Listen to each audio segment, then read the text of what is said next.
Hi everyone, I'm Ella. I'm Noelle. And in this video, we're going to be conducting some interviews relating to the 6 books that we've all read this semester. We wanted to make this video in order to show various perspectives on religion in our community.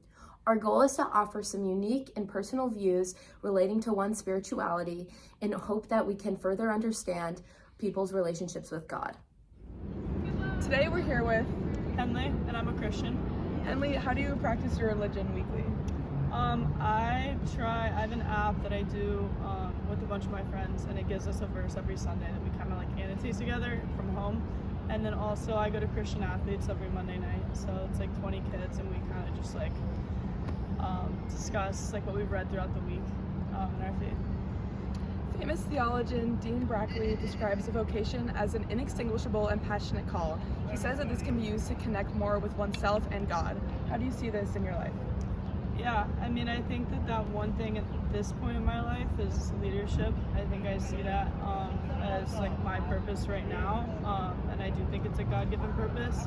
So I try to do that as an athlete on the field. I try to lead my teammates. Also, like in the classroom, I have an outgoing personality, so I try to like kind of carry leadership with me every part of my life.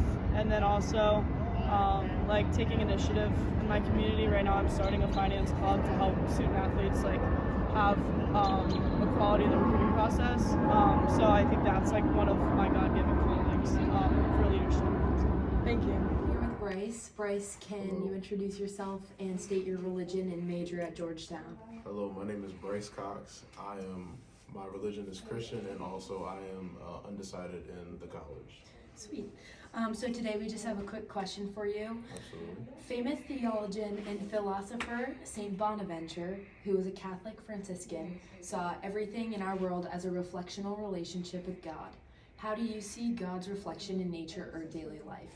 I see God's reflection in nature and daily life through like the beautiful things, beautiful people that we are surrounded by, and also the fact that He gave us each other and gave us all the beautiful scenery that we have to look at, and that just represents, I believe, that represents God's love towards us in that way. Thank you. Hi, today we're here with Ava, and I am a Protestant Christian. Ava. What things do you do to practice your spirituality? I practice Christianity by attending weekly Bible study and also reflecting daily on things I'm grateful for and giving thanks to God. In her work, St. Teresa of Avila emphasizes finding God within by loving yourself and loving your neighbor. How do you interpret that? I interpret that by really ingraining this love for neighbor into my everyday life, whether that's something as small as holding the door open for someone to, really sitting down with my friends, family, and strangers and seeing how they are. Hi, today I'm here with Elena. Elena, what is your religion and what is your major at Georgetown? I'm Catholic and I study physics and computer science. Cool. Today I just have a quick question for you. So Sojourner Truth, she grew up as an enslaved child, and over time her relationship with God developed because of experiences in her childhood. My question for you is, how has your relationship with God changed since your childhood? Well, I grew up in a Catholic house and I went to Catholic school, so I just went to Mass every Sunday. But I wasn't really into it and I didn't really understand what it was until my junior year of high school, where I got the opportunity to go on retreats with my school. And there I feel like my connection with God really grew. And right now, since I've moved away and I live like a very hectic life, I find it hard to maintain that connection, but I'm doing my best. Thank you. Hi, we're here today with Kat, and I'm Catholic. And how do you practice your spirituality or religion during the week? I make sure to go to Mass every single week.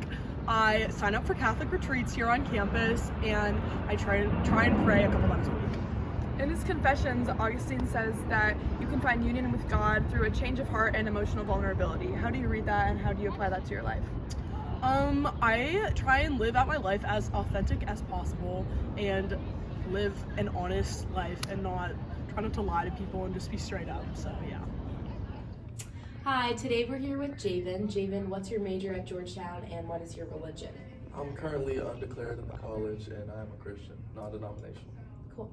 Well, today we have a question for you. So, Mother Julian of Norwich was an English anchoress and celebrated mystic in the Middle Ages who said, "All will be well and every kind of thing will be well." How do you interpret this quote and how do you think it applies to your religious or spiritual experiences?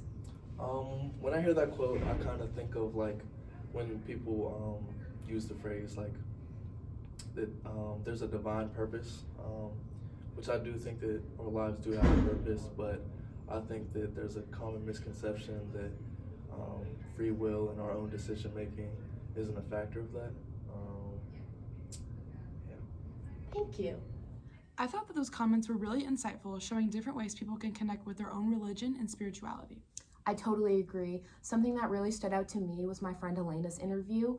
She touched on how she's been able to stay close with God and maintain her religious life really well at Georgetown or in the States because she is from Madrid and is far away from home. I think it's especially hard to maintain your religious roots when you're far away from home and your family and your place of origin.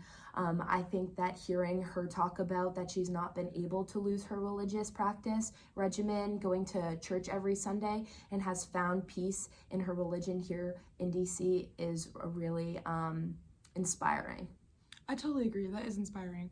I think another thing that kind of opened my eyes that I heard in the interviews was when Ava said that in order to find God within and love others, it doesn't have to be a lot of big things that you do for other people or big actions. It really is more important that we can ingrain that love for others into tiny little things that we do every day instead of big favors that are more sporadic. Thank you everyone for watching, and we hope you enjoyed our video.